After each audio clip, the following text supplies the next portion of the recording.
Hey, Pretty Girl Club, welcome back to the Social Climbing series. I want to continue talking about finance on this channel. You guys know I used to be an accountant, so every now and again, I just get into that mood where I want to talk about that.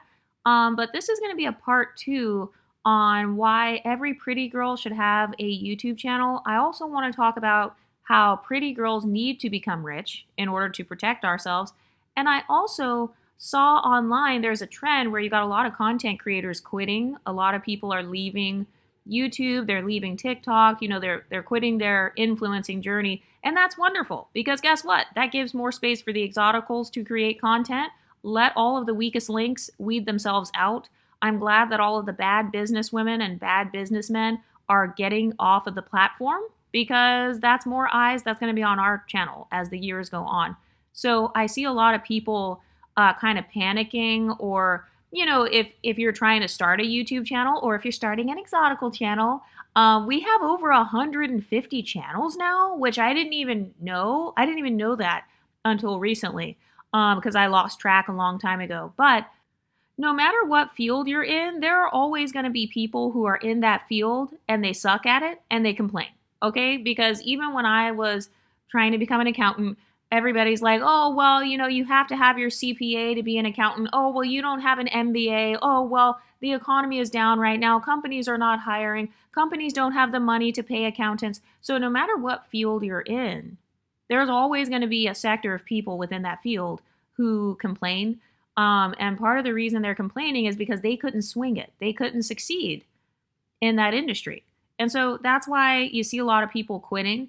It's because they did not know how to manage their time, their resources, their money, their creativity. They were not cut out to be an influencer in the first place. So that's why they're quitting. So other influencers quitting, that will never discourage me from quitting because, first of all, I love what I do. I actually started a YouTube channel from a genuine place, and I'm actually doing my passions. But I want to talk about all of the reasons why you see a lot of influencers quitting, including really big influencers, people who have 1 million followers, 250,000. That's 250,000. Why are some of these people quitting? Number one is they are in too much of a niche. So there's a lot of YouTube marketing content where they tell you, oh, you got to pick a niche because your channel will grow faster, which is true. Your channel does grow faster the more you niche down. But the problem with sticking to a niche is you have to stay in that niche for the rest of your life because you have trained the algorithm to promote your channel to a certain audience based on your niche. You have made, 500 videos about celebrity tea or whatever it is. So then what happens to a lot of influencers is once they try to pivot, maybe they want to switch. They don't want to talk about the same thing. They don't want to talk about colorism anymore. They don't want to talk about celebrities. They want to talk about themselves.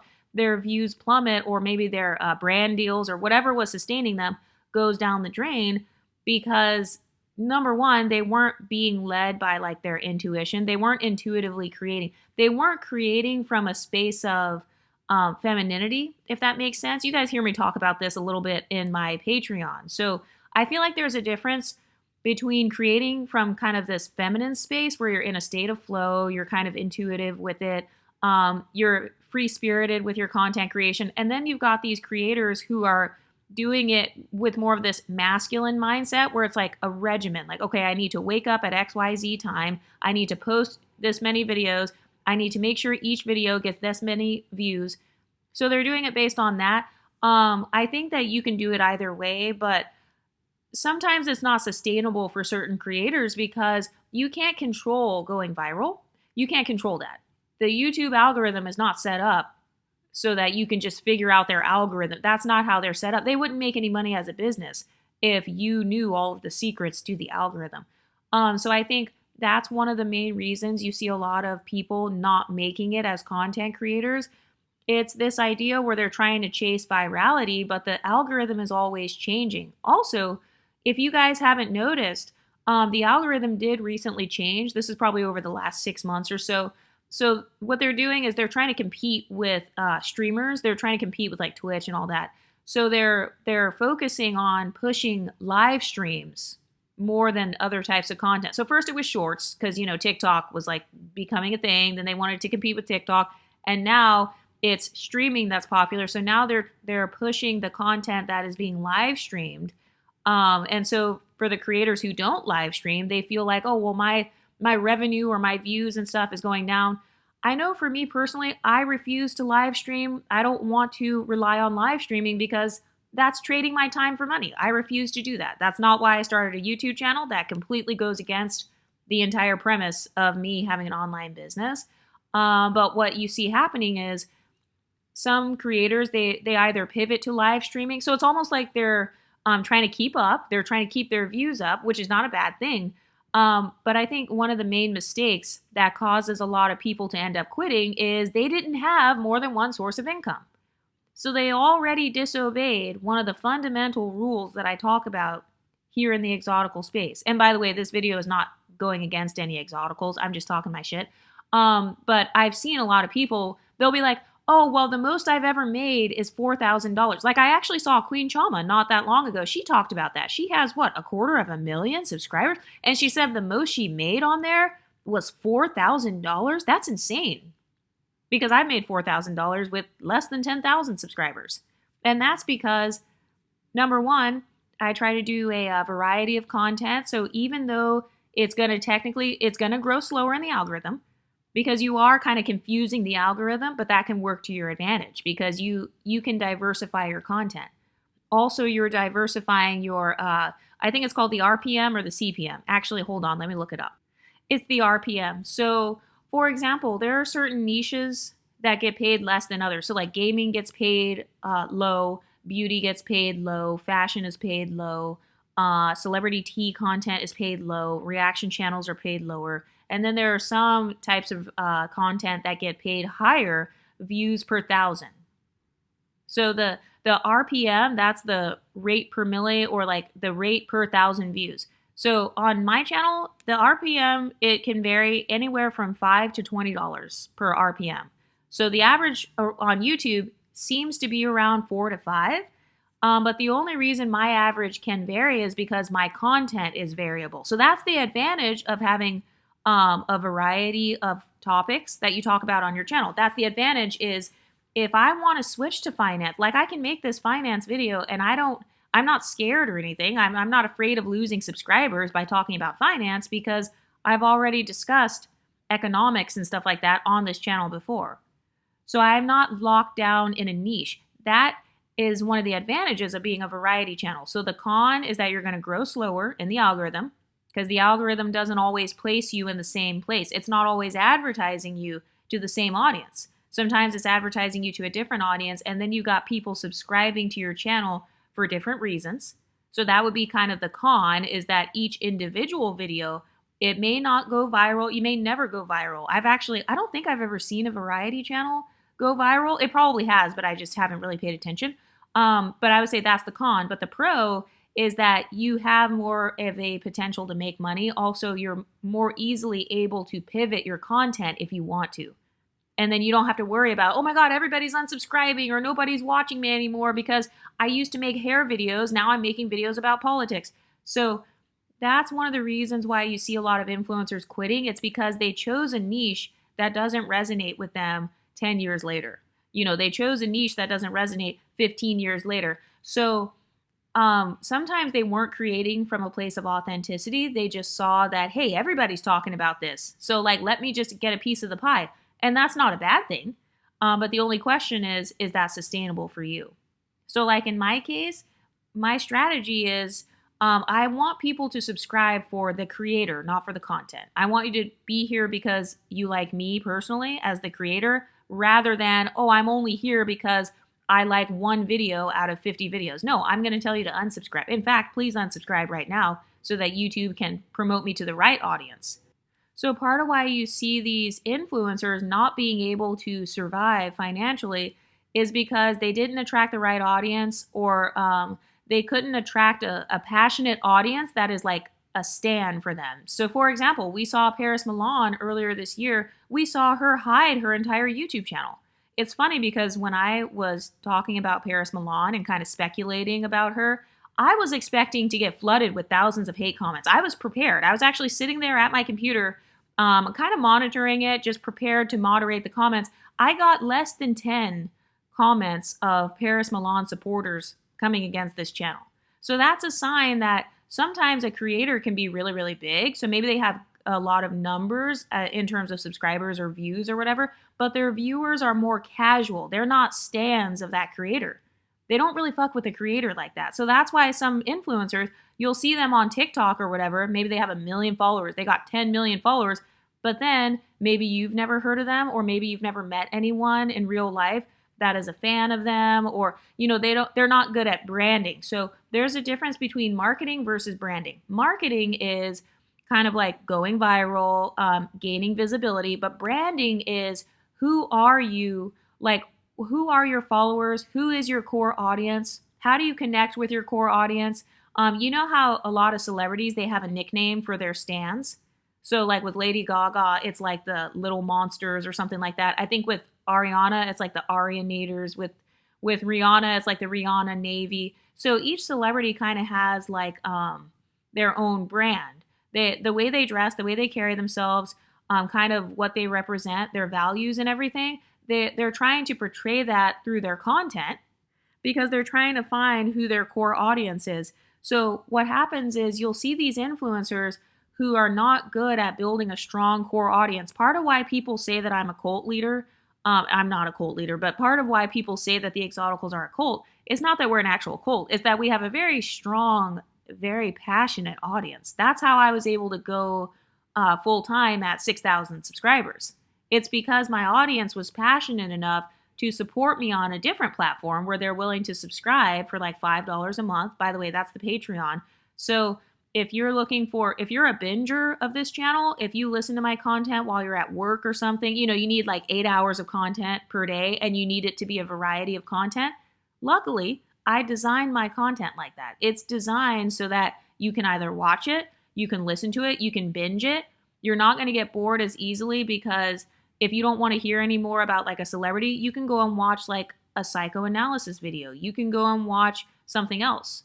So you can watch a decentering men video, a child-free video. So the way that I set up my strategy is my content and my channel, it's like a library. And each video is its own book. And then I have a whole bunch of different series on this channel that are on a variety of topics.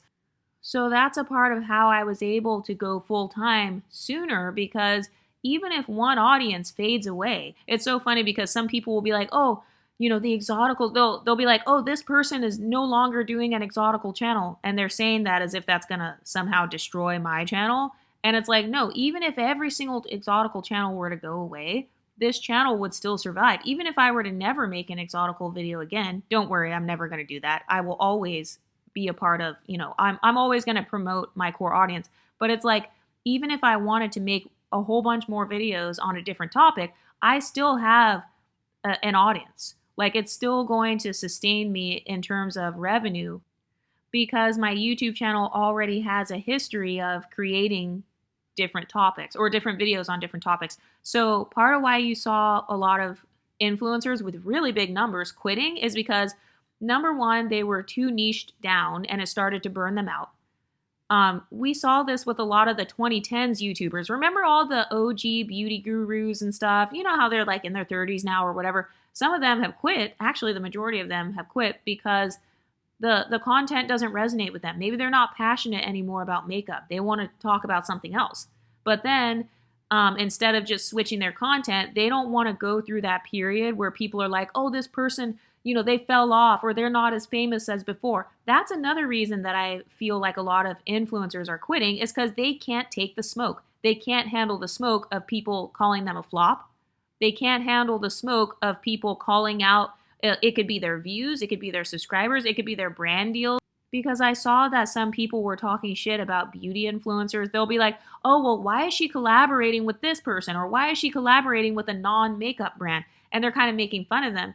And when you're a content creator, having people kind of tracking your numbers or maybe making fun of your numbers, that's like them critiquing your job performance. It's very similar to if you're in an office and you've got somebody trying to watch you, they're trying to watch for errors. So what the audience is saying is, hey, she made an error because, she didn't get a lot of subscribers or she didn't get a lot of views. Some influencers, they're not resilient enough to handle that. They're not resilient enough to handle people making fun of them. So they can't last on YouTube. That's why I said it really is the weakest links that are dropping out. So that's good because they're actually clearing up the algorithm. I want all of the people who do not appreciate this space, I want them to quit. I want them to be gone because that doesn't hurt me. That doesn't hurt the exotical space at all. If anything, it makes more room for us. But I feel like sometimes what they're doing is they'll make these videos like, oh, I'm going to go back to nursing or I'm going back to my 9-to-5 job. And they're trying to project their own fear onto their audience. They're saying to their audience, hey, this is not sustainable. This is not a good career. No, it's not sustainable for you. It's not a good career choice for you because you were a bad businesswoman. That's reason number 3 why I think a lot of influencers end up quitting. They are bad at business. The reason I was able to go full time with such a small amount of subscribers, by the way, I've never met anybody else who's been able to go full time at 6,000 subscribers. I had never seen that in my life. I didn't expect to be able to do that, but I kind of was like, I'm just going to try it. But the reason I was able to do that is because I already created several streams of income on this channel. So for example, there's the YouTube channel. That is a full-time job in itself. There's the members page. That's a full-time job in itself, can be a full-time income. There's the Patreon. That's a full-time job in itself, can be a full-time income. I have my little pretty girl mugs. So that's 4 streams of income. And then the course that I did, that's 5. So the influencers who are quitting, it's because they either have one stream of income, which is just TikTok or whatever. And so if the algorithm changes, they're dependent on the algorithm. If the algorithm changes, if the algorithm favors live streaming right now, or it's favoring shorts right now, and they don't want to do that, then their income is going to naturally go down because their income was always based on the algorithm favoring them. So that's not a good business strategy. That's why they're quitting. It's not because you can't own a business or like you can never be an influencer. No, it's because they themselves failed to do it. They didn't have a good strategy. They didn't know how to pivot. If you want to be an online business owner and you want to work for yourself, one of the main skills that you have to have is knowing how to pivot. That's a basic business ownership skill. Another thing that I've heard some of them say is, oh, well, my channel is not profitable, and it'll be somebody that has 200,000 subscribers. And then when you look at their content, they haven't posted. They haven't posted shit. They haven't been consistent in 6 months. They haven't been consistent in the past 2 years. And then they'll be like, it's not profitable. That would be like a grocery store allowing all of their products to go out of stock. And then they say, our grocery store is just not profitable, so I'm going to quit. You're not restocking. That's why. You're not restocking on content, or the content you created in the past. It's not resonating with your current audience, or, there are so many ways that you can sell yourself as a creator. Every YouTube video you make, it's kind of like its own product in a way, because the way AdSense works is, they're putting their ads on your video depending on the topic of your video, depending on the words that you use in the video, like the keywords and stuff, and like the tags. Oh, that's another thing. Some creators are not using tags. I see that as well. So it's like if your personality, if people don't like your personality, then your whole channel could go to shit because you're not being found in the algorithm. You're only being found by people who already know you, or they're sharing your videos with other people. So those are the creators that you see get canceled. Even though I don't believe that you can actually cancel someone, especially after they're already popular. But some people are not using tags, so they're not being found in the search. So they're not optimizing their content. That's why they're saying, oh, it's not profitable. Well, did you restock your content? Are you showing up? The algorithm is going to reward consistency no matter what platform you choose. That leads me to number 4. Reason why a lot of creators don't make it, they chose the wrong platform. I told the Exoticals, I told you guys the secret years ago. I said, YouTube, go on YouTube. It's the hardest platform to grow on. It's the most tedious, the most annoying, but it's by far the highest paying. Name one other platform on social media where you can get paid $20 for just 1,000 views. Name one. Name one platform where you can do that. Because TikTok pays pennies on the dollar. Instagram pays nothing for a post and the views. Well, now Instagram does have a subscription platform though, so I think that's an improvement. And then also Facebook, you can monetize on Facebook now, so that's another improvement. But just in terms of cold hard cash, on average, being a YouTuber, yes, is the hardest, but it is going to be the most lucrative. And also with long form content, it's easier to market to your audience. It's easier to connect with your audience via long form content. Also, it depends on what kind of audience you want to attract. That's another reason why some creators fail. It's because they weren't playing to their own strengths. My strength as a creator is long form content. It's long form, edited, produced, highly researched content that uses anecdotal evidence. That's my strength as a creator. My strength is not live streaming, YouTube shorts, doing TikToks, doing dances, creating these little image montages where I put music in the background and these trending sounds. That's not my strength. So I try to play to my own strength. And part of the reason why some creators are quitting is because they didn't try to play to their actual strengths. They just tried to follow what everybody else was doing. Like, oh, okay, well, she's no longer doing hair videos, so now I don't want to do hair videos. She's no longer doing this. Okay, so now I'm going to change mine. They're chasing trends. So that's a huge mistake because that's not sustainable. But something I see from a lot of creators is they're afraid, basically. So it's funny because I saw some people trying to critique my channel and they were like, oh, Exoticals United is losing the plot. It's funny how they accused me of losing the plot when a part of my strategy on YouTube is wanting to talk about a variety of subjects because, number one, you can get a variety of payments. You can get a variety of RPMs based on the video topics. So, for example, this is more of a finance video where I'm kind of talking about financial strategies for exotical content creators. This is going to show up in a different part of the algorithm versus my celebrity commentary or analysis videos.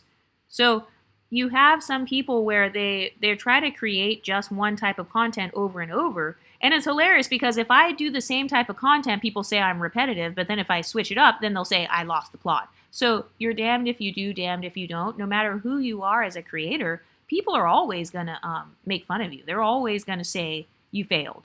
No matter how successful you are, people are always going to call you a flop. Look what they're doing to Beyonce right now. Look what they're doing to Tyla right now. She's got millions of streams, she's known all over the world, and she's being called a flop right now. So that's another reason that I see some people quitting being influencers. It's because they can't handle the criticism. The actual criticism is getting to them, to where they're being scared off YouTube, they're being scared off TikTok, they're getting scared off Instagram or whatever platform they're using. That's another thing too. One content creator strategy is you can diversify the platforms. So if you have a TikTok and a YouTube and an Instagram and a Snapchat and a Patreon and a members page, you can diversify. That's already what, like 6 or 7 streams of income right there? And if you look at a lot of large content creators, they're not just streaming on one channel. Like for the people who are streaming content creators, usually they will have like their main channel. A lot of them also have backup channels, which are also monetized as well. So just in case something happens, like your channel gets deleted or something, they can use their backup channel. And there are other creators who, even if they get deleted by YouTube, they just re-upload. They can re-upload under a different name and different identity. Oh, that's another thing. You will have to share. If you're an anonymous exotical creator, you will have to share your identity with YouTube because that's how they pay you and everything. They just have to know that information. It's just important in regards to payment, if you want to get like that silver play button and all that kind of stuff. But another reason a lot of influencers are quitting is because they suck at sales. Okay, they're not good at sales. They don't know how to turn that attention into a sale. So for example, maybe they wrote a book, but nobody knows about it because they never promote it. They never talk about it. Maybe they have a members page or Patreon or something, but they don't mention it enough. You're supposed to be mentioning your products throughout each one of your videos. I've had to train myself on this. Like I've had to get better at it. And for the people who don't succeed, part of it is because they're not advertising themselves enough. It's not that their content is bad. It's not that they're bad at what they do. It's that their own audience is not aware of everything they have to offer. And another thing too is some creators, they're not passionate about their content and the audience can tell. The audience can tell. You know, those makeup YouTubers where they didn't really care about doing the makeup anymore, or the hair YouTubers where they weren't really into the content. They weren't passionate or excited about what they were talking about. So that's another thing. What feeling do you want to evoke in your audience when they watch your content? How do you want them to feel? Like in my case, I want people to be able to listen to my content to pass the time while they're walking or running or exercising. There are certain videos where I want the audience to feel inspired. There are some videos where I want the audience to laugh. There are some videos where I want the audience to feel shocked. I want to have a shock factor. So that's another mistake that influencers are making. They're not thinking about what emotion they want their viewer to feel. Any filmmaker, if you're a content creator, you're a filmmaker, by the way. Any filmmaker thinks about this before they create their movies. Each video you make, it's kind of like a little movie, kind of like a little short film or something. So what is the feeling you want your audience to get? Do you want them to feel comfort, like they're relatable to you? There are some videos that I make where my goal is to make the person feel validated. A lot of my content is really focused on validating the exoticals, validating our experiences, validating that no, you're not crazy, kind of validating that your story should be heard. Oh, that's another thing too. I want to do more of the story time series on this channel. I'm probably going to upload those videos at night whenever I do them, because then it'll be like kind of a bedtime story or something. But that's another reason creators are quitting. They don't know how to tell a story, or they're not passionate about what they do. Something else I've noticed is burnout. It's hilarious that I see so many people. I have made several videos per day. There are days where I create 7 pieces of content and it's uploaded and like scheduled. There are days when I make that much content. For a lot of creators, they can only produce maybe 1 piece of content per week. And then they complain that they get burnt out. Well, if you're burnt out, I'm questioning, what kind of boss are you? Because when you're working for yourself, did you know that it's possible to be a really terrible boss over yourself? So like with me, part of why I don't get burnt out is, number 1, I love my content. Number 2, I love my audience. This is why I tell people to actually unsubscribe, because I don't want to attract an audience full of ops. So that's another thing that I've noticed. Have you ever seen some people like Money Long or like Kelly Price? You know how they said, oh, black women are the worst. You know, they're super mean to me, blah, blah, blah. Okay, well, that's an example of bad branding and bad marketing. They attracted the wrong audience. Notice Money Long and Kelly Price versus Doja Cat. A lot of black women attacked Doja Cat. Well, Doja Cat just came out with a new single. She was performing at Coachella. She's living her best life. Same with Tinashe. A lot of the black audience was attacking her about a decade ago. She was talking about how she didn't fit in because she was multiracial. But now both of those ladies are in their own lane. Why? Because they realized, wait a minute, I wasn't attracting the right audience. Let me attract who I actually want to attract. Let me attract someone who likes me as a person instead of kind of pandering or building my community based off pandering. That's another thing. The people who build their communities based on pandering, eventually you won't be able to pander anymore. Eventually the mask will slip. And then, you're going to get canceled or whatever. So it's easier to just stand 10 toes down on who you really are or what you really think. It's easy to just do that. And then if you grow slower, that's okay. Or if people unsubscribe, let them. Let the algorithm clear them out. You don't want the algorithm to promote you to people you don't want in your audience. So that goes back to the whole branding thing. The influencers are not thinking about, who do I want my core audience to be? Do I want it to be broke women? Do I want it to be dusty women? Do I want it to be fat women? Do I want it to be femcells or women who feel rejected? Women who are victims of colorism, texturism, and featureism? What kind of audience do I want? Another thing too is for the influencers who are selling something, your pricing is based on your audience. So for example, my Patreon is $5. It's $5 US. I think on Apple it might be more because Apple takes money in order to carry your content on there. But it's like, that's my price point because that's my audience. Also, I don't want any of my pricing to exclude some of my younger audience because I've got Gen Z girls on this channel. I have college girls that watch this channel. So I don't want my pricing to cause them to feel alienated at all. I want them to have access to a good community, and then, they're probably going to stay a part of the Patreon for a longer amount of time because it's a subscription-based thing, because they're going to see the value of it. Basically, I'm providing a lot of value. I provide value that stands out from other creators. That's one of my strategies. Like in terms of Patreon, for example, I try to do things that other creators don't do. So I don't follow the trends. I don't even pay attention. In fact, I have a rule that I am not allowed to watch any content. I can't watch any exotical content or anything like that until I've already created all of my content for the day or for the week, or, until I'm done with my little work day. Then I can watch the content, because I don't ever want to accidentally find myself kind of following others, or how you're naturally influenced by whoever you watch. So I'd rather be more of a creator than a consumer. So that's another issue that some creators have. They don't create from within themselves. They're relying on the other beauty creators or the other people. They want them to make a video first, and then they can make their video. So I don't want to have to do that, because then I'm kind of always behind somebody else. So I'm more of a trend follower as opposed to a trend setter. That wasn't the strategy for my YouTube channel. That's not the financial strategy. Another reason why I think pretty girls should do YouTube, and one of my strategies, is I don't pay my rent with YouTube. Okay? YouTube it pays you monthly. You don't get paid every 2 weeks on YouTube. You get paid monthly I think it's between the 20th and the 26th of the month, somewhere within that week. You cannot schedule the day. You don't get to pick the day. So sometimes it's like maybe it falls on a weekend, so then you get paid on Monday or something like that. Maybe there's a holiday. So that's how YouTube pays. It's monthly. So if you're one of those people who cares about liquid cash, and if you're not good at saving, that's another reason some influencers quit. They're not good at saving. They're not used to getting a lump sum of money. YouTube pays you in a lump sum. They don't pay bi-weekly or hourly.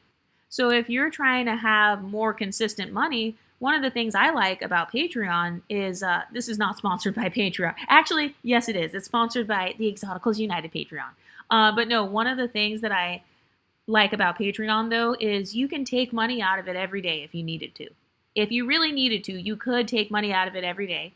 The Patreon automatically pays you on the 5th of the month. So, okay, if you have a YouTube channel, you get paid on the 20th, and then you have a Patreon, you get paid on the 5th.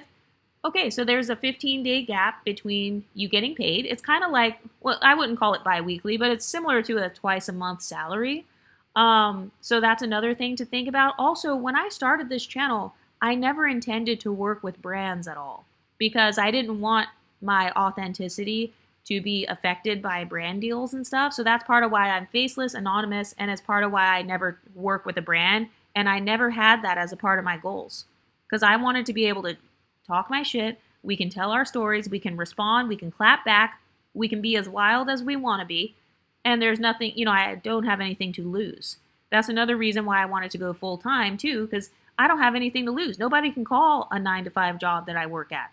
Nobody can call and say, hey, your employee is on YouTube doing XYZ. But part of the reason why a lot of people are quitting, though, is because they were relying on brand deals. You can't predict when a brand deal is coming in. Also, usually brands, they spend a lot around the holidays. That's when they spend the most. If I were to look at my financials from last year, my finances were the highest even on ad revenue. It was the highest around the holidays, because that's when brands are, they're wanting people to buy stuff for Christmas or whatever. So if you are relying on just brand deals and promos and stuff, each company goes through a different phase where maybe that company has the money to pay influencers and maybe they don't. So a lot of the influencers who relied on brand deals, those are the ones that are quitting as well, because again, they don't know how to sustain themselves within that 90-day period. Oh, that's another thing. If you are working with brands, like for the Exoticals who are not faceless, maybe you have some sort of beauty channel or something like that.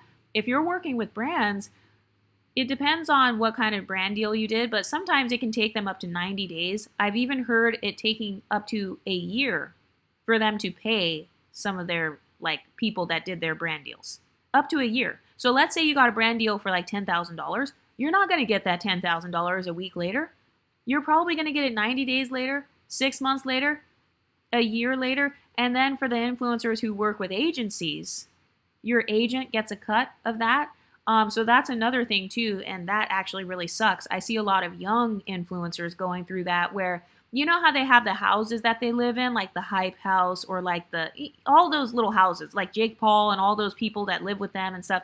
Oftentimes those influencers, whoever's in charge of that house, they get a huge cut of that YouTuber's ad revenue. They get 20%. It'll be like a really big number, like 20% or something like that.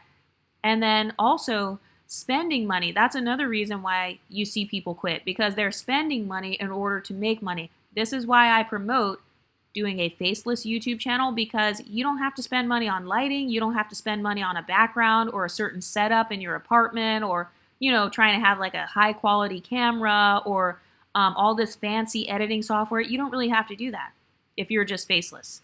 All you have to do is just record. I'm recording this on GarageBand right now. I'm going to edit this on my laptop, then I'm going to upload it. Something else that I see people doing too is they can't produce enough content to sustain their income. So for example, on average, I would say you need maybe 200K views per month or so to be full-time. That's just me estimating. I don't have anything to back that up. That's just me kind of like guessing. Okay, so 200K views, 250,000 views, that tends to be the average amount of views that I see from YouTubers who are full-time. When I say full-time, all I mean is they don't have a 9-to-5 job. It does not mean that they're working on their YouTube channel for 40 hours a week. I don't work on this YouTube channel 40 hours a week. But for some creators, they cannot produce the content fast enough, so they don't have a good enough workflow. They're not a fast enough editor. Part of my editing style, I love the nostalgic editing style. Number one, it makes me stand out. Number two, it's easier. I don't think anybody noticed, but around the time I went full-time, I actually changed my editing style to a more simple format where I'm just doing kind of these slideshow images. It's so funny because it actually became a trend. Now you have all these other niches like copying the Exoticals, like our editing style, how we just show these Pinterest images of like pretty women and everything, which I think is actually pretty cool. But when I first decided to do that editing style, I was not excited. I wasn't like, oh, I'm going to do this because it's going to look cute. No, I tried to make it look cute. I tried to make it as aesthetic as I could, matching all the colors and everything. But the real reason I did that was because it helped me to produce content and upload faster and like more consistently, basically. Because before, what was happening was I had a very long process for research. I had a very long process for scripting. I had a super long process for recording. It had to be a certain time of day. I had to have my little headphones on and everything and speak into the microphone. So my workflow was not fast enough. It wasn't efficient. So that's why, like my first 2 years of the channel, I was only uploading like once a month or something. Also because I had a job too. And that's another thing. Being an influencer, it is a full-time job. It is. The more time you have to devote to your content, the more of an advantage you have, because you have time to think, you have time to reflect, you have time to write down ideas. But now there's ChatGPT, so now you can just get ideas instantly. That's another reason why I feel like burnout, that's your fault. I'm just being honest. If you are burned out, it's your fault. This is not towards any of the Exoticals, but just like the creators that I see, they're like, oh my God, I'm so burned out. Oh my God, I'm so tired. I stayed up until 4 a.m. It's like, nobody told you to do that. You didn't have to do that. First of all, if your audience really fucks with you like that, you can tell your audience, hey guys, I'm going on vacation, or, I'm not going to upload for another month, or this is my new upload schedule. If your audience really fucks with you like that, they will support you. Something else that I see destroying a lot of influencers is perfectionism. They'll be like, oh, I quit because, my content quality isn't high enough. I don't have the best equipment. I don't have good enough lighting. I don't have strong enough talking points. And it's like, okay, that's exactly what your influencer rival wants you to believe. They want you to believe that you're not good enough. They want you to feel like you can't compete because they're making YouTube into a competition. But once you get rid of the hierarchy thinking, it becomes so much easier to just upload consistently. And I will tell my audience, I'll be like, hey guys, I'm not going to be perfect on here, or I don't know if I said their name right, or sometimes I'll come and make a follow-up video. Like if there was something I left unsaid in the last video and I want to explain something a little bit more, I can upload a 5-minute video. I can upload a 3-minute video. I can do a community post if I want to. So I tend to do that more on Patreon. I'll make a post and I'll show a picture like, hey, this is what I was talking about. So there is no need to be like pressuring yourself to be this perfect content creator. I feel like a lot of influencers, they're trying to fit a stereotype of what they think an influencer is. And then when they don't fit the stereotype, then they get discouraged and they're like, okay, well, I'm just going to quit. I'm just going to go back to a 9-to-5. You will never hear me promoting 9-to-5s on my channel. And I'm not saying that like you have to quit your 9-to-5. Some of you guys are in your dream career and it's a 9-to-5. So I'm not talking about you guys. I'm talking about the majority. Because statistically, the majority of Americans are not working their dream career in a 9 to 5. The majority of Americans want to have more time flexibility and freedom. So that's why you hear me promoting more of like kind of this entrepreneurial mindset. And I will say, another reason a lot of influencers are quitting is because they're scared. They're scared that they can't sustain themselves, or, they're listening to the trolls who say, oh, where are you going to be in 5 years? They're just scared. So I will say it is scary to work for yourself full time, because all the pressure, all the quote unquote pressure is on you, but it's you putting that pressure on yourself. Nobody else is pressuring you. Like, nobody is pressuring me to make this video right now. I could have just not made this video. But the reason I don't feel pressure is because I have kind of a workflow now. I have a schedule. I understand that, yeah, I might make mistakes. I might mess up. Some days I'm going to be more productive than others. And that's okay. It's just like a 9 to 5 job. The only difference is you are your own boss. So you get to decide when you're going to eat lunch, when you're going to go on breaks. So I have a whole little system for myself. So when I wake up, I usually start around 8 a.m. Sometimes I'll start later or earlier. It depends on when I do my workout. But I start at 8 a.m. I try to start the day with editing.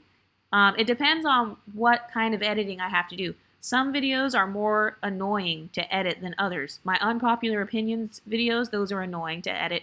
In fact, on some of those, I just refuse to edit. I'm like, nope, I'm not editing this. And I will announce to the Exoticals, like, hey guys, just so you know, I'm not editing this. So it'll just be like my face, like live streaming or whatever. But I don't like editing the unpopular opinions one. The story time, like if it's my personal story time, I don't like editing that. So depending on how difficult it is, I will wake up in the morning and I'll say, okay, I'm going to edit for 1 hour. Then I'm going to take a 15-minute break. Then I'm going to edit another hour. That's another thing too. You're going to have to do things you don't like when you work for yourself. Just like how when you work at a 9 to 5, you do stuff you don't like. But it's like, hey, I'd rather be editing my own video than working for somebody else's company editing their videos. Another reason I've seen is people quit because they couldn't build a strong enough personal brand. So for example, whenever I see these influencers where all they're doing is brand deals, I don't consider them an influencer. They're more of a salesperson. So she's selling products for MAC makeup, or she's kind of selling products. She's basically like a UGC person. You know how they make the user generated content? That's all she is, in my opinion. She's a walking salesperson. So it's not necessarily that people are watching her for her. They're watching because they just want to see how to put on the new MAC makeup. That's the only reason they're watching. So I think that kind of goes back to picking maybe a niche that you're not passionate about. Like, for example, if I had let's say I had, I don't know, a makeup channel or something like that, then I would try to eventually make my own makeup. If that makes sense. Like, you always want to have some sort of product that you can sell. It doesn't have to be a physical product like makeup. It could be a digital product like a Patreon or an ebook, some sort of PDF file. If you're a fitness trainer, it could be some sort of nutrition thing like a meal plan, a grocery list or something. Something else that happens too is people are not grateful. Like, I saw one girl, she was like, oh, I had to take 12 sponsors per month just to make my rent. And it's like, okay, the fact that you're even getting 12 sponsors per month, 12 times 12? So 144 sponsors per year. So you're telling me you're getting a new sponsor almost every other day, and that's still not enough. So that's a mindset issue. Like, what is enough? How much money do you need personally in order to be happy being a content creator? For me personally, I actually asked myself this before I quit my accounting job. I was like, okay, could I make $20,000 per year on YouTube and be happy? Could I do that? Or would I rather stay at my accounting job? Would I rather stay at a $50K accounting job? Or if I made $20K to $25K doing something I love, would I rather take my chances with that? So for each person, it's going to be a different answer. But in my case, it was, oh no, I'd rather take less money to do what I love because it doesn't feel like work. It's fun. I naturally am going to have a strong work ethic. It's funny because I hear people saying, oh, Exoticals United, you have such a good work ethic. And I'm thinking, work ethic where? Like, I'm literally sitting in my pajamas right now, just talking shit into a computer. So when I'm doing something I'm passionate about, something I was already doing for free, because remember, I created this channel not making any money. I never thought I would get monetized. Never thought I'd have more than 500 subscribers at best. And I was still spending 3 full days just to make one video. That's pretty crazy now that I think of it. I was spending 3 full days just to make one video because this was just my hobby. So I wanted to talk about these unpopular, controversial topics. That's why I enjoyed it. I enjoy being the favorite villain. I enjoy being YouTube's favorite villain. I enjoy being the one that's always like, talking about the unpopular point of view. So when I hear creators saying, oh, well, I only have 5,000 subscribers, I only have this, you shouldn't be a content creator. You should quit. Goodbye. Please log off and never come back on this platform again. Please get off of the internet. We don't want you here because that doesn't make sense. That's a negative mindset. They're viewing their audience as just a number. They're dehumanizing their audience. So yeah, bitch, get off the internet. I don't want to see your face on the internet anymore. I don't want your channel here anymore. If all you're thinking about is the numbers or you're just viewing your own audience as a number, they can feel that. That's why they don't fuck with you. That's why they don't give a fuck about you, because they can feel that they're just a number. Another thing that I heard an influencer say is that sponsorships were 80% of her income. I would never do that. Like if my AdSense was 80% of my income, I would be trying to build something else, like a Patreon members page, whatever. And I would be trying to match my other incomes to my AdSense income. I would never want to depend majority on one thing, if that makes sense, especially something like a social media platform where they change the algorithm all the time. You're constantly, there are parts of the algorithm that you'll never understand as a creator. So it's like, no, I'd rather spend my time trying to match my income outside of just this platform, building a digital product or a book or even an Amazon store. I see people, actually I have an Amazon store. It is in the Patreon, the Exoticals United store. So that's basically like affiliate links. So if somebody clicks on something or they end up purchasing something that you wear or something you recommend, then you can get paid a little bit. It's a couple of pennies, but it's still better than zero. Another mistake a lot of the girls are making that's causing them to quit is their business model is not passive enough. So remember how earlier I said I refuse to rely on live streaming? Because live streaming is active income, it's not passive income. I'm not shading you if you live stream. I'm still going to live stream occasionally, but I don't want to have to do that in order to stay relevant or whatever, because I want my YouTube to just be racking in money, or my Patreon or whatever. You can pre-record, by the way. So that's another bad strategy that I see some influencers not using. They're not pre-recording content. I want to pre-record as much as possible. So then if I wanted to, I could be 6 months ahead on content or 3 months ahead. And so I have my content all the way through Christmas. There are videos that are going to consistently come out. Like last month, I didn't work for about like 3 weeks. And a part of that was like, I didn't work because number one, I was sick. Number two, I was just busy. But I pre-record content so that I can pursue other things, whether it's in real life. Because I'm sure you have other dreams. Like no matter who the person is, they probably have other dreams other than just making their videos or making their YouTubes, because as you grow as a business person, your dreams naturally get bigger and you naturally start to expand. So that's why sometimes you see influencers, they become actresses and stuff like that. And you're wondering, how did they do that and still be able to pay their bills? Well, their YouTube channel was paying their monthly rent or their monthly expenses. And since they had all that free time, now they can go to auditions every single day. Now they can go and, try another platform. They can go full-time on TikTok. Maybe they haven't been full-time on YouTube in over a year, but they had pre-scheduled content. It was already pre-recorded, so it was still coming out weekly or whatever. So you think that they just made that video yesterday. Maybe they made it last month. So that's the power of passive income. And so the influencers who quit, they didn't build enough passive income. Sponsorships with brands and stuff, I would say that's more active income. They put you on deadlines and stuff. They'll be like, you have to post XYZ amount of stories by this time, or you have to post this video by June 1st. So that's a little bit more, you have to be currently present and kind of like talking about the product. But the influencers who are able to create passive income, they're better at time management. They're better at scheduling. So I talk on this channel about how I do bulk recording. I have bulk editing days.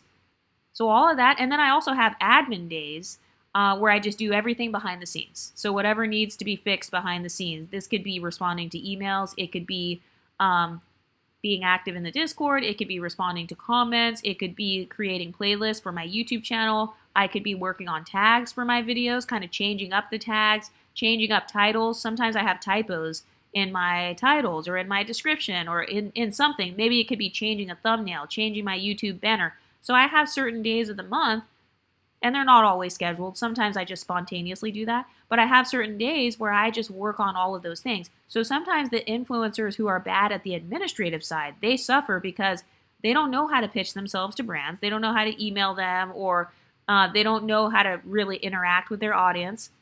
Maybe they're bad at the thumbnail design or whatever. They're bad at the imagery of their channel. They're bad at the branding side. So they don't have their time as organized. Their business model, they don't know how to have passive income, basically. So when I first created my Patreon, technically I was working more because I was creating a whole Patreon. I was recording extra pieces of content that are never going to be shared on YouTube. A person that has a limited mindset, they would be like, oh, that's a waste of time because the Patreon might not make money. I remember getting excited when my Patreon made $15 in 1 month. I remember jumping up and down when my Patreon made $50 in 1 month.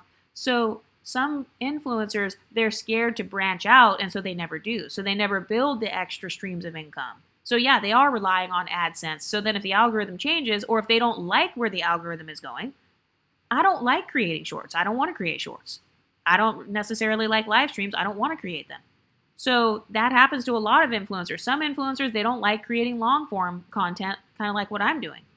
They don't like taking notes for a video and then having to go based on the bullet points and all that. They don't like doing that. So that's why some influencers are quitting too. It's because maybe they don't like the direction that content creation is going in. They don't like the direction the market is going in. So then they just opt out altogether, which is fine. That's valid. That's why I said, please leave, because I don't want to participate in the same market as somebody who's, they're just a filler. They're kind of a distraction. Get all the dead weight out of the algorithm so that you can leave the content creators who are the strongest. Only the strong will survive. That's true in every market, no matter what field you're working in. I don't care if you're a 9-to-5 person. I don't care if you're an influencer. Only the strong will survive. The ones with the longevity, some people last longer at a certain job than others. So it's not that, oh, the entire market is tanking, being an influencer is bad. I mean, I could argue that your 9-to-5s may be replaced by AI. Another thing that I saw some influencers saying is, oh, I felt pressure to create content. Like everything in my life had to be content. Okay, that's incorrect. Everything doesn't have to be made into content. I don't have to share everything about my personal life and my dating life and record everything I'm doing and everywhere I'm going. No, I have a set standard for what I want my channel to be. Like, okay, this is the type of content I want to show. So for a lot of lifestyle creators, what makes me unsubscribe from someone who's like a lifestyle person is if their lifestyle is constantly changing. It's like, oh, I live in Atlanta. Just kidding. I live over here. Just kidding. I moved over there. Oh, just kidding. I was a hairstylist. Oh, and now I'm not. Oh, and now I'm into politics. That will make me unsubscribe because it's like that person has no actual vision or direction in their life. So for the content creators who say, oh, I felt like I had to share everything. Well, no, you don't. You're supposed to decide before you even create a channel. You're supposed to decide, okay, what do I want to share? What do I not want to share? And then if you make a mistake, just delete the video. Just delete that piece of content where you put your kid on the screen or whatever it is. You know how some people, they used to put their kids on vlogs. Now it's like taboo to put your children on there. Okay, so just you delete it and then you just move on. Another thing is creativity privilege. So everybody doesn't have it like that. That's why you see some YouTubers where they run out of steam and they quit after 50 videos. They quit after 75 videos. After 150 videos, they quit. Well, because that's where their creativity privilege ran out. That's where their ideas ran out. That's why they're gone. So again, that's just another instance of only the strong will survive. Only the cream of the crop will survive. Another thing too is unrealistic expectations. So maybe they make one video and it does well, and then they pressure themselves to make another video that does better and better and better. Well, that's not how life works. Even the stock market, which has been consistently kind of going up, it's always trending upwards for the most part. It's never up every single day. Every day is not going to be a perfect day. Every video is not going to go viral. Every time you come online, you're not going to be at your best 24/7. So sometimes they have these unrealistic expectations and then they get discouraged when they don't reach a certain amount of subscribers in a certain amount of time, or when a video doesn't get enough views or not enough people showed up to the stream or whatever their little metric is in their head. They get mad when they don't meet that metric and it discourages them. You cannot be a successful person in life if you become easily discouraged. If you have low self-esteem, don't create a YouTube channel. Please get off YouTube, for God's sakes. Please don't come on YouTube projecting your insecurities. That's actually the worst thing you could do. So business ownership, being a content creator, being a leader, because when you're an influencer, you're naturally a leader. It's not for the weak-minded. It's not for the faint of heart. It's not for the people who get easily discouraged. If all it takes is one troll comment, I get hate comments every day, every single day. I wake up, I block people, then I drink my coffee. That is my morning routine. So if I get hate comments every day, imagine people like Beyonce or LeBron James. Imagine celebrities and stuff. They don't even manage their own social media. They have people that manage it for them because they don't even want to look at all those troll comments. But for some influencers, they do get discouraged based on comments, or they compare themselves to other people. They're like, oh, so and so other person, she got a bigger brand deal, or her video is bigger than mine, or it's more popular. Well, sometimes people could have more numbers than you and less money. And we saw that with certain creators admitting it. I've seen several creators on here, not in the exotical space, but just like in general on YouTube. They have 250,000 subscribers. They have hundreds of thousands of subscribers. And then they're saying, my channel doesn't make any money, or, the most money I ever made was like $4,000. So that's another thing too. There's a difference between expectations and reality when it comes to lifestyle. Another thing too is some creators are paying just to make the content, which I don't recommend. That's why I always say just go ahead and just be faceless, because you don't have to pay for makeup. You don't have to pay to get your hair done. You don't have to pay for lighting. You don't have to record at a certain time, or it's during golden hour or whatever. No, it just eliminates all the barriers to entry. It's free. You can just talk into your phone and then put some pictures on the screen. But for some people, they're trying to keep up with the Joneses. So they feel like it makes their content more interesting, or, they're kind of fighting for an advantage. So maybe they're paying for extra services, or I don't know, maybe they're paying like a YouTube strategist of some sort. You know how they have those YouTube courses? There are some people that are always as a matter of fact, I do recommend that though, always learning, because a lot of the influencers that I see quitting, they're quitting because of very basic problems that you can easily solve. Like, oh, I'm quitting because I just changed my niche. People change their niche all the time. Like, what are you talking about? Why are you pretending like it's a death sentence to change your niche?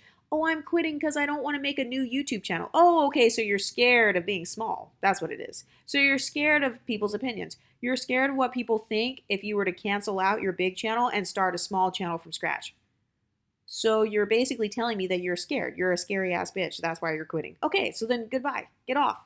Get off the internet. And I know it sounds like I have no empathy, but it's like, I'm glad the exoticals are not falling for this, because every single thing that's coming out of their mouth is really either insecurity or they don't have the skills. They're not qualified. And that's another thing. They're not qualified. They're not willing to learn and get better at their craft. That's what you're supposed to be doing. You should always be learning and always getting better. Like, I watch videos where it talks about how to grow on YouTube, how to become a better creator, how to do a good job at branding, how to create a digital course. I didn't know what a Patreon was. I didn't even know people watched that. I had heard of it before, but I didn't know it was like a thing that people legitimately like think is cool. I had no idea that was a thing. So every day I try to watch something that's helping me to learn, and it's helping me gain business skills. Like, I saw one girl, she said she quit influencing because she wasn't learning any new skills.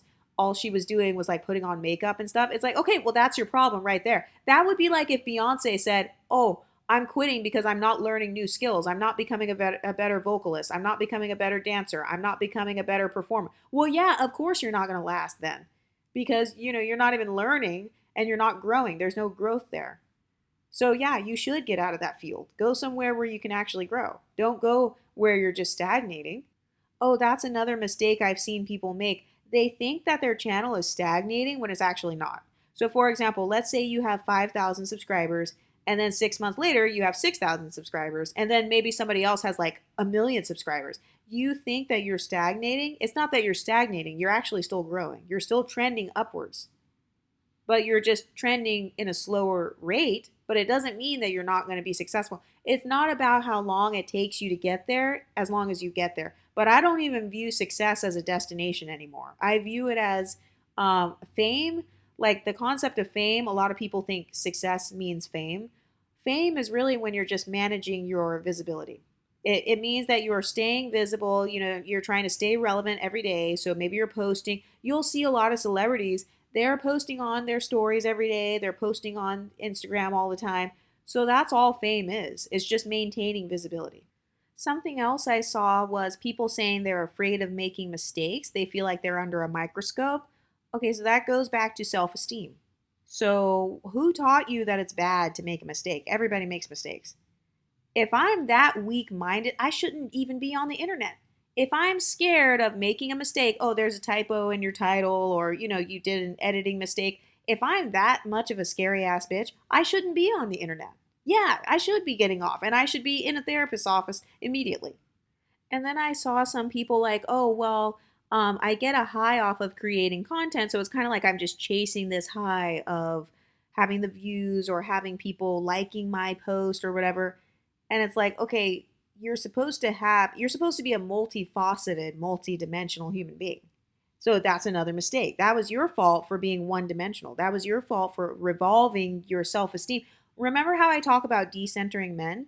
You also have to decenter other people's opinions. You have to decenter the analytics. Like in my channel, I don't study, like, I don't watch my analytics to the point where it's like, oh my God, let me go back and check it every hour, especially after I just posted a video. I'm definitely not going back and doing that. So every once in a while, if I want to tweak my strategy or something like that, then I will go and look at the analytics. But I don't look at it like, oh, if my subscribers go up, then I'm happy. And if somebody unsubscribes, then I'm sad. And actually, some of the exoticals, some of the pretty girls, you guys have emailed me like, oh, my subscribers are always going up and down. Like, should I be worried? That's totally normal. Everybody's subscribers go up and down every single day. But they just have a bigger channel, so you can't see it. You don't see the exact number. It'll just say like 5K or whatever. But yeah, that's totally normal for subscribers to go up and down. Or if somebody subscribes to your Patreon or members page, you can't expect them to stay there forever. I don't expect them to stay in my Patreon forever. That's unrealistic. Nobody stays, well, some people might stay subscribed for like a really long time, but sometimes people unsubscribe because they don't have money that month, or they want to save, or they're just taking a break, or they just, maybe they'll come back later.